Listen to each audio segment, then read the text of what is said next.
எனக்கு மிகவும் பிரியமான நண்பு சகோதர சகோதரிகளே, ஒவ்வொரு நாளும் நீங்கள் இருக்கிற இடத்தில் உங்களை சந்திப்பு அதிக மகிழ்ச்சி அடைகிறேன். இந்த நாளிலும் கர்த்தர் உங்களை சுகமாய் ஆச்சரியமாய் நடத்துவாராக. கர்த்தர் இந்த நாளை நமக்கு ஆசீர்வாதமாக்கி தரும்படி கர்த்தர் உங்களுக்காகவும் எனக்காகவும் கொடுத்திருக்கிற வார்த்தை என்ன என்று பார்ப்போம். 2 சாமுவேல் 22:19 சொல்கிறது, கர்த்தரோ எனக்கு ஆதரவாக இருந்தார். நான் எல்லாராலையும் மறக்கப்பட்ட சூழ்நிலை வாழ்க்கையில் வந்தது, எல்லாராலையும் புறக்கணிக்கப்பட்ட ஒரு சூழ்நிலை வந்தது, எல்லாருக்கும் வேண்டாம் என்று சொல்லி வனாந்தரத்தில் விட்ட சூழ்நிலைக்கு வந்தது. ஆனால் தாவீது சொல்லுகிறார், என்ன சொல்லுகிறார் தெரியுமா? கர்த்தரோ எனக்கு ஆதரவாகவே இருந்தார், அவர் எனக்கு துணையாகவே இருந்தார். சிலருக்கு எப்பொழுது நம்மால் வேலை ஆக வேண்டுமோ அப்பொழுது நாம் தேவைப்படுவோம்.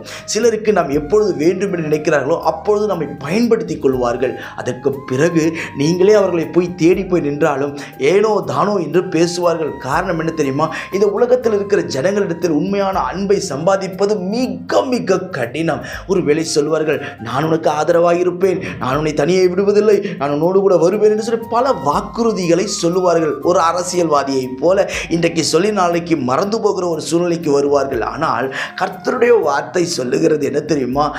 அவர் நமக்கு ஆதரவாகவே இருப்பாராம். எந்த சூழ்நிலையாக இருக்கட்டும், அவருடைய ஆதரவு உங்களையும் என்னையும் நிச்சயம் வாழ வைக்கும். அவருடைய ஒத்தாசை நமக்கு போதும். இந்த உலகத்தில் கர்த்தருடைய ஆதரவு எந்த மனிதனுக்கு இருக்கிறதோ அந்த மனிதனுக்கு மனிதனுடைய கண்களிலும் கிருபை கிடைக்க அவர் போதுமானவராய் இருக்கிறார். கர்த்தர் நமக்கு ஆதரவாய் இருக்க வேண்டுமே. ஆனால் நீங்களும் நானும் செய்ய வேண்டிய ஒரு காரியம் என்ன என்று வேதம் சொல்லுகிறது. அது சங்கீதம் 39:7 சொல்லுகிறது, நீரே என் நம்பிக்கை. தாவீது சொல்லுகிறார், நீரே என் நம்பிக்கை, உம்மை மாத்திரம் நான் நம்பி இருக்கிறேன். என்னுடைய சூழ்நிலைகள் நான் யாரையும் நம்பல சாமி.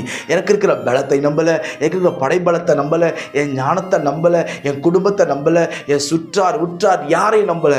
எனக்கு தனிமையாய் வனாந்தரத்தில் நடக்கிற எனக்கு நீர் மாத்திரம்தான் நம்பிக்கை. இன்றைக்கு நம்முடைய வாழ்க்கையில் நாம் நம்முடைய நம்பிக்கையை யார் மேல் வைத்திருக்கிறோம்?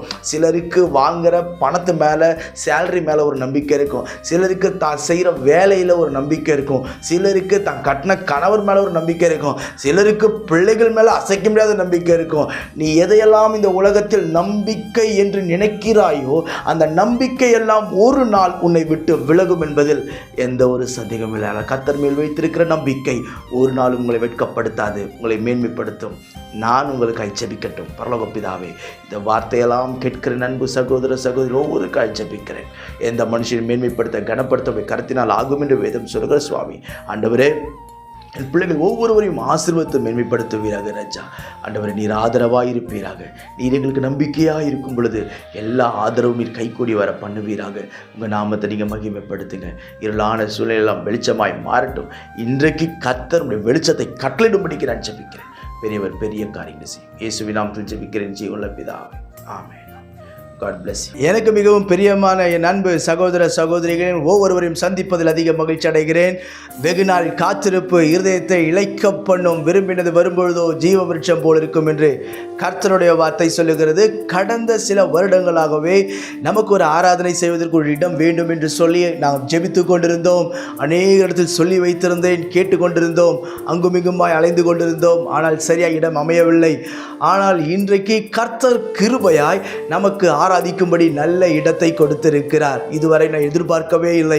ஆயத்தமாக்கப்பட்ட ஒரு மேல் வீட்டை கர்த்தர் நம்முடைய ஊழியம் நடத்தும்படி ஒவ்வொரு ஞாயிற்றுக்கிழமையும் மாலையில் 6 மணியிலிருந்து 8:30 மணி வரை நாம் இணைந்து கர்த்தரை ஆராதிக்க போகிறோம். பிரியமானவர்களே, என் அன்பு ஜனங்களே, நீங்கள் எந்த சபைக்கும் போகாத ஒரு ஆளாய் இருந்தால், நீங்கள் இயேசு யார் என்று அறிந்து கொள்ள வேண்டும் என்று விரும்பினால், ஒருவேளை வியாதி இருந்தால், பிரச்சனைகள் இருந்தால், கஷ்டங்கள் இருந்தால், துக்கங்கள் இருந்தால், உங்கள் யாவரையும் நான் அன்போடு வரவேற்கிறேன்.